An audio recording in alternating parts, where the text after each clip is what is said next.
یہ Valentine day کے نام سے جو بدتمیزی کی رسم پوری دنیا کے اوپر ہے اور بدقسمتی سے وہاں تو اتنا اس کا زور شور نہیں ہوتا ان ممالک میں جتنا پاکستان اور دیگر اسلامی ممالک میں ہوتا ہے، اور یہاں وہ پھول دے کر کے کسی کو اپنی محبت کا اظہار کرتے ہیں۔ مومن کے تو خمیر میں محبت رکھی گئی ہے اور وہ سویر سے لے کر شام تک محبتیں ہی بانٹتا پھرتا ہے۔ ہم محبت کے لیے ایک دن کو مخصوص نہیں کرتے،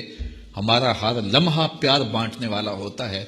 اور وہ محبت نہیں ہے جو غیر محارم کے ساتھ ہوتی ہے، وہ بے حیائی اور شہوت کا ایک روپ ہوتا ہے۔ محبت کی سب سے زیادہ مستحق تو ماں ہے، محبت کی سب سے زیادہ مستحق تو یہ پاک باز ہستی ہے اس دنیاوی رشتوں میں، اور پھر باپ ہے تمہارا، اور تمہارے اعزاء و اقربا ہیں، تمہارے بچے ہیں، اور ہم سویر سے لے کر شام تک محبت ہی بانٹتے رہتے ہیں۔ پتہ نہیں لوگ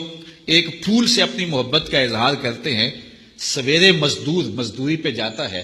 اور بڑھاپے کے باوجود وہ شام تک جو ہے وہ اپنے کمزور کندھوں پر اور کمزور وجود پر جو ہے وہ بوریاں اٹھا اٹھا کر کے شام تک مزدوری کرتا ہے، اور شام کو جب وہ واپس آتا ہے تو وہ دوپہر کا کھانا بھی تھوڑا کھاتا ہے کہ میرے پیسے بچ جائیں، اور بعض اوقات وہ پیدل چل کے آتا ہے۔ تو کیا اپنی اولاد کے ساتھ محبت کا ثبوت اس سے بڑھ کر بھی کوئی چاہیے؟ تو یہ تو محبت ہی ہے، اسلام تو محبت دیتا ہے، لیکن یہ ویلنٹائن ڈے کے نام سے بدتمیزی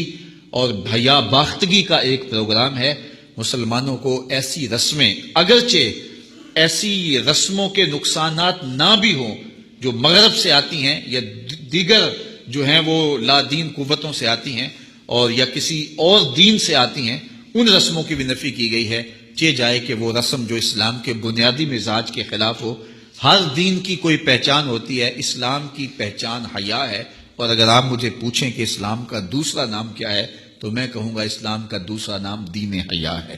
تو ہمیں تو اس کا سبق دیا گیا ہے، تو ہمیں اپنے بچوں کو بھی اور اپنے ملنے والوں کو بھی سختی سے، نفرت کے ساتھ اس کی نفی کرنی چاہیے، اور ہمیں محبت کا جو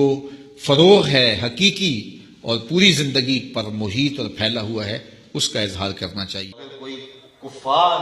اور دوسری قوموں کے ساتھ مشابہت کرے گا تو جس کے ساتھ اس نے مشابہت اختیار کی وہ انہی میں سے شمار ہوگا۔ اب مجھے یہ بتائیے کہ وہ اسلام جو اتنا غیرت مند ہے کہ ایسے امور میں بھی مشابہت گوارا نہیں کرتا جو اسلام کے کسی واجب اور فرض سے نہ ٹکراتے ہوں، اور ایسے امور میں بھی مشابہت گوارا نہیں کرتا جو عبادت کا رنگ ہو، تو وہ ایسی رسموں کو کیسے گوارا کر لے گا اور اپنے اندر جذب کر لے گا کہ جو اسلام کے بنیادی مزاج سے ٹکراتی ہوں۔ تو آج اپنے عقیقے ولیمے سے لے کر کے اپنی شادی بیاہ کی ساری تقریبات کا ہم جائزہ لیں کہ ہمارا کیا کیا انداز، ہمارے کیا کیا تیور بن گئے ہیں جو اسلام کے مزاج سے ہی ٹکراتے ہیں۔ یہ ویلنٹائن ڈے کے نام سے جو بدتمیزی مغرب سے میڈیا کے ذریعے ہمارے تک پہنچی، اور پھر نسل نو نے اپنی نفسیاتی کمزوریوں کی وجہ سے اس کو اختیار کیا، اور آج اگر منبر و محراب سے اس کے خلاف آواز اٹھائی جاتی ہے تو یہ بات کہہ دی جاتی ہے کہ تم تو ہماری آزادی پر پابندی لگاتے ہو۔ یار نہ صحیح کسی خاتون کے ساتھ جو ہے وہ محبت کا اظہار غیر محرم کے ساتھ، ماں کے ساتھ جو ہے وہ محبت کا تو اظہار کیا جا سکتا ہے، اپنے باپ کے ساتھ تو محبت کا اظہار کیا جاتا ہے، ضرور غیر محرم کے ساتھ ہی محبت کا اظہار کرنا ہے۔ اس طرح کی دلیلیں دے کر کے بھی جو ہے اس کے جواز کے راستے نکالے جاتے ہیں۔ میاں اسلام کا اپنا مزاج ہے، اسلام نے کوئی دن اور کوئی وقت مقرر نہیں کیا محبت کا۔ یہ دوسری قومیں ہیں جو سال کے بعد جا کے اپنی ماں کو پھول دیتے ہیں، سال کے بعد جا کے اپنے باپ کا دن مناتے ہیں۔ اسلام تو 24 گھنٹے ماں کی خدمت کا درس دیتا ہے، وہ تو لمحہ لمحہ باپ کی خدمت کا درس دیتا ہے، اور وہ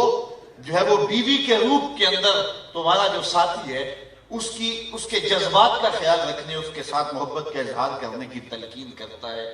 اور دکھی انسانیت کے ساتھ، بوڑھوں کے ساتھ، بزرگوں کے ساتھ ایک دن مقرر نہیں ہوتا کہ اس متعینہ دن کے اندر ان کے ساتھ محبت کا اظہار کرنا ہے، باقی 364 دن آپ بھول جاؤ کہ وہ جس حالت میں بھی پڑے ہیں پڑے رہے، ایک دن اظہار محبت کر دیا اور پھول پیش کر دیے اور پھر اس کے بعد فارغ ہو گئے اور حق ادا کر دیا۔ اسلام کہتا ہے کہ تمہاری ساری زندگی ان کے ساتھ محبت کا ایک منہ بولتا ثبوت ہونا چاہیے، اور تمہارا انداز اور تمہارا طرز زندگی ایسا ہونا چاہیے کہ ان کو جب ضرورت ہو تم ان کے سر پہ کھڑے ہوئے نظر آؤ۔ تو یہ غیروں کی رسموں کو سینے سے لگانا اور ان کے ساتھ کھڑا ہو جانا، اور وہ کہتے ہیں جب یہ دن آتا ہے تو پاکستان کے جو ہے وہ سٹالوں سے پھول نہیں ملتے ہیں اور کیا کیا تماشے لگتے ہیں۔ یار ایک مومن کو کیا زیبا ہے، کیا اس کے لائق ہے کہ وہ غیروں کی رسموں کو سینے سے لگائے اور پھر اس کو نبھاتا پھرے اور اس کے اوپر دلائل دیتا پھرے، اور یہ جو ہے وہ میڈیا کے اوپر بیٹھ کے ٹین ٹین کرنے والے 2 نمبر دانشور اس پہ باتیں کرتے پھرے۔ تو یہ کہاں لکھا ہے؟ اسلام تو اپنا ایک مزاج رکھتا ہے، اسلام تو ہمیں پورا مکمل نصاب زندگی دیتا ہے، اور وہ اپنے ماننے والوں کو سر سے لے کر پاؤں تک اپنا ہی دیکھنا چاہتا ہے۔ غیروں کی رسمیں جو اسلام کے مزاج سے ٹکراتی نہ ہو تو ان رسموں کو بھی اسلام کہتا ہے اختیار نہ کرو، تمہاری اپنی رسوم ہے، تمہارا اپنا طرز زندگی ہے، اور وہ رسم جو حیا کا جنازہ نکالتی ہو۔ ہر دین کی کوئی شناخت ہوتی ہے، اسلام کی شناخت حیا ہے، اسلام کی پہچان حیا ہے۔ تو جس سے حیا کا جنازہ اٹھتا ہو تو حیا کے پردے چاک ہوتے ہوں تو اسلام کس طرح اس کی حوصلہ افزائی کی اجازت دے گا؟ تو میں اور آپ بطور مسلمان اپنے آپ کو اور اپنی اولادوں کو اور اپنے ماحول کو پاکیزہ رکھنے کی کوشش کریں، اور ہمارا طرز زندگی، ہمارا انداز معاشرت سر سے لے کر پاؤں تک شریعت کے سانچے میں ڈلا ہوا ہو، آدھا تیتر آدھا بٹیر نہیں، بلکہ سر سے لے کر پاؤں تک ہم مسلمان ہوں۔ اور فرمایا گیا یا ایھا الذین آمنوا ادخلوا فی السلم کافہ، اے ایمان والو آئے ہو تو پھر پورے پورے آؤ۔ اس چمن میں پیروے بلبل ہو یا تلویز گل، یا سراپا نالا بن جا یا دوا پہ